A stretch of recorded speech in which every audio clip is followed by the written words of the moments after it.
ব্রাহ্মণ আর এক ব্রাহ্মণী ভিক্ষায় ছিল মা এদের সম্বল। সকাল হলে বেরিয়ে যেত, সন্ধ্যা হলেই ফিরে আসতো। তা মাগো ব্রাহ্মণ ব্রাহ্মণীর কোনো সন্তান ছিল না, শুধুমাত্র রাধা গোবিন্দের সেবা আর গীতা পাঠ এ ছিল নিত্য কর্ম। একদিন কি হয়েছে, আজকে কথা নয়, একদিন কি হয়েছে না হঠাৎ করে শুরু হয়েছে ঝড় বৃষ্টি। একদিন, দুদিন, 3 দিন বৃষ্টি আর থামে।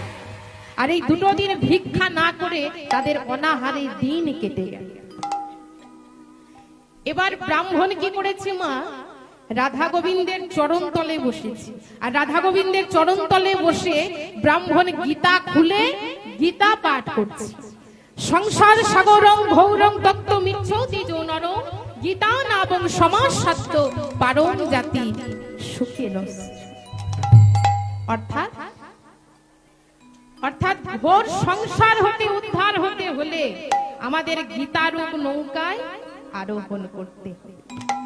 তাই ব্রাহ্মণ কাঁদছে আর ভগবানকে বলছে, প্রভু প্রভু গো, আমি তো প্রতিদিন ভক্তি চিত্তমনে গীতা পাঠ করি, আমি তো প্রতিদিন ভক্তি চিত্তমনে তোমায় ডাকি, তাহলে আমার কেন এত কষ্ট?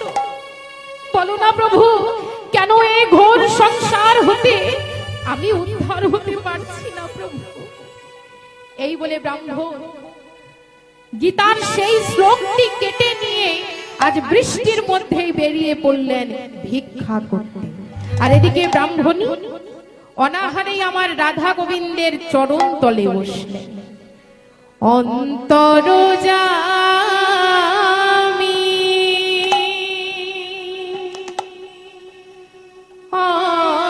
অন্তরে থাকো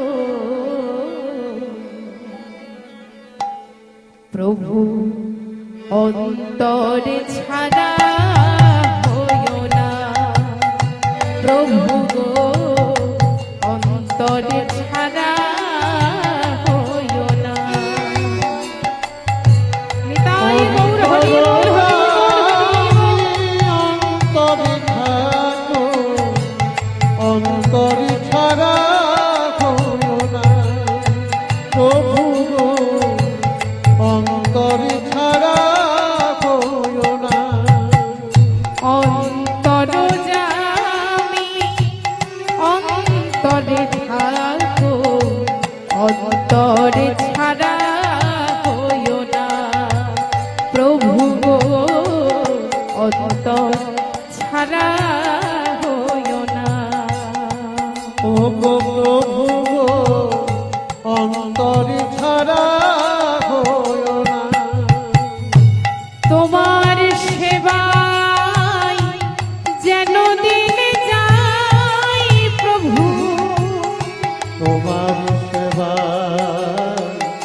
যেন দিবি যাই প্রভু। ও গো তোমার সেবায় যেন দিন যাই প্রভু, তোমার সেবা যেন দিবি যাই প্রভু। আমি কোনো দিন যেন ভুলি না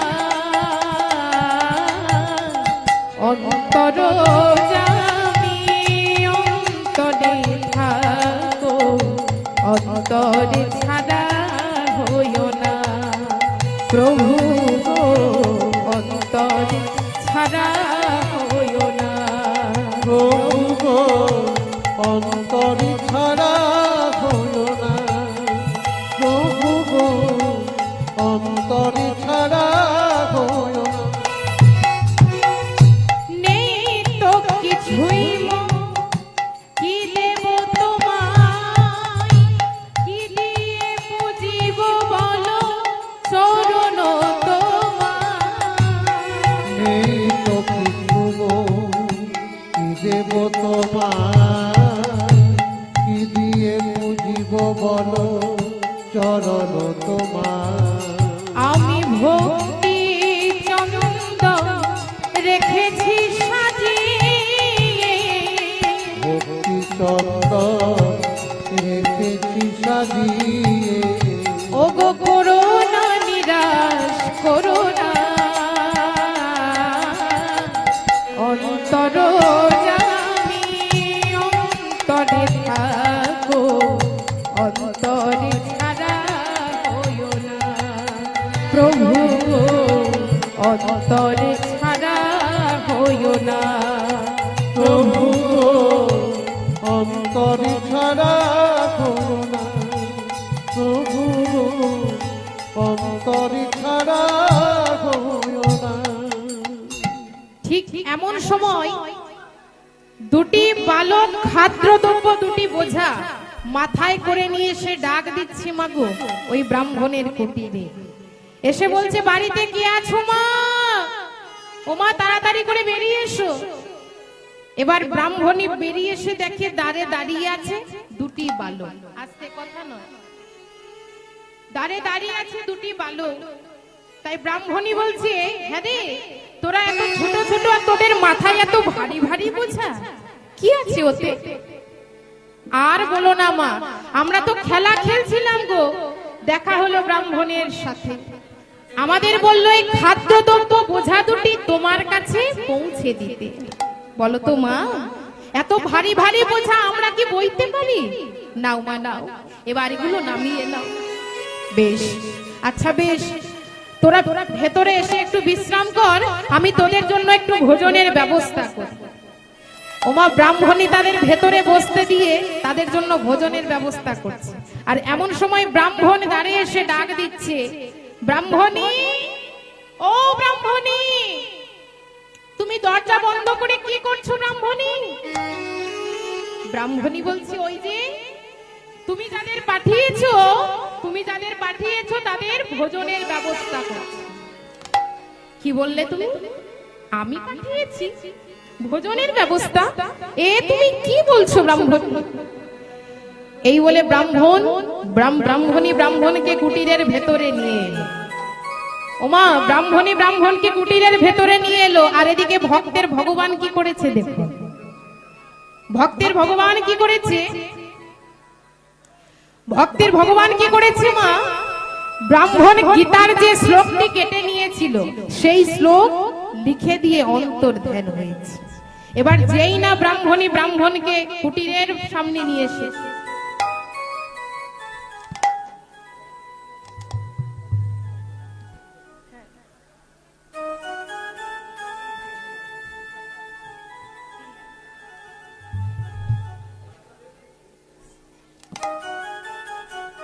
জয় রাধে, জয় নিতাই, হরে কৃষ্ণ, জয় রাধে।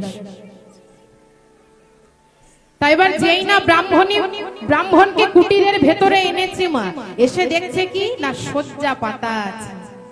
সজ্জা পাতা আছে, বাতাসে বইছে চন্দনের গন্ধ, কিন্তু কুটিরের ভেতরে কেউ নেই।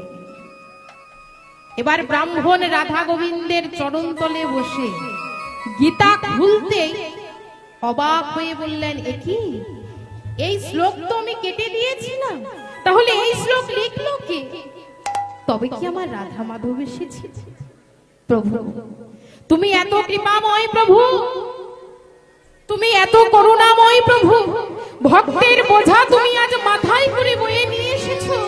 ওগো প্রভু, সত্যি প্রভু, তোমার গীতারূপ নৌকায় আরোহণ করে এই সংসার সমুদ্র পার হওয়া যায়। হে পুরুষোত্তম, তোমায় শত কোটি প্রণাম প্রভু।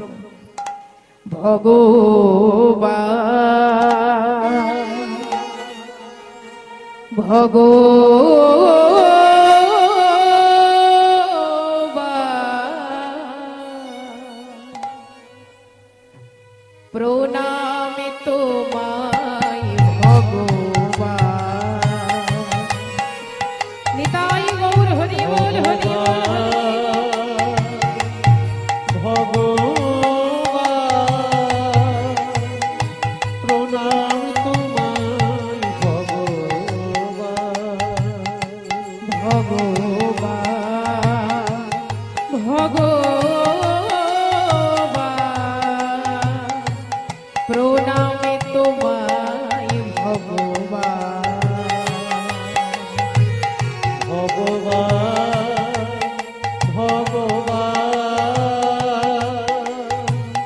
প্রণাম তোমায় ভগবান।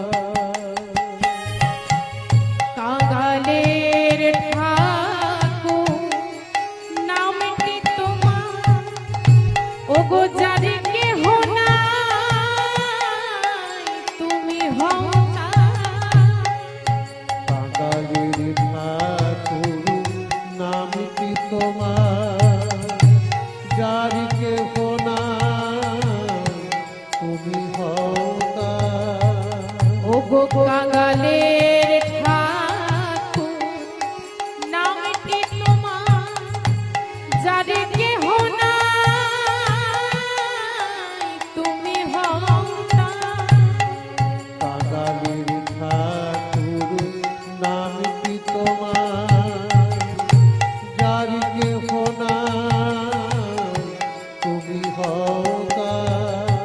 ও গো তোমার চরণ যে নয় শরণ তোমার চরণ